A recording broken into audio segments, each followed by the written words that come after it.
गुरुजी, जब ईश्वर शब्द नहीं सहारा बन जाता है, कुछ व्यक्तित्व समझाए नहीं जाते, उन्हें महसूस किया जाता है। गुरुजी ऐसे ही थे। वे उपदेश नहीं देते थे, वे स्थिति बदल देते थे। गुरुजी से मिलने से पहले जीवन चल रहा होता है, काम है, जिम्मेदारियां हैं, लोग हैं, पर भीतर कुछ अधूरा होता है। यही वो अवस्था है जहां से गुरुजी की यात्रा शुरू होती है।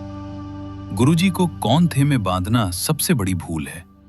वे एक नाम नहीं थे, वे एक स्थिति थे।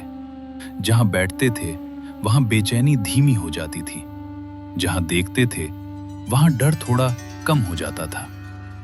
गुरुजी का जन्म किसी राजमहल में नहीं हुआ, न किसी घोषणा के साथ। वे पंजाब की साधारण मिट्टी से उठे, वही मिट्टी जो कर्म भी जानती है और सहनशीलता भी। उनका जीवन शुरू से असाधारण नहीं था, पर उनकी दृष्टि साधारण नहीं थी। गुरुजी का मंत्र बहुत सरल है, ओम नमः शिवाय, गुरुजी सदा सहाय।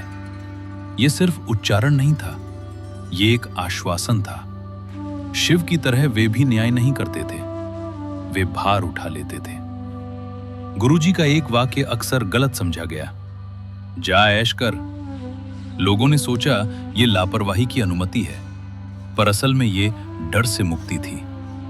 गुरुजी कह रहे थे, डर के साथ जीना भक्ति नहीं है। गुरुजी के साथ जो घटता था वो अखबार की खबर नहीं बनता था। कोई धीरे धीरे संतुलित हो जाता था, कोई क्रोध से बाहर आने लगता था, कोई जीवन को थोड़ा हल्का लेने लगता था। यही गुरुजी का चमत्कार था। गुरुजी के पास कौन आता था?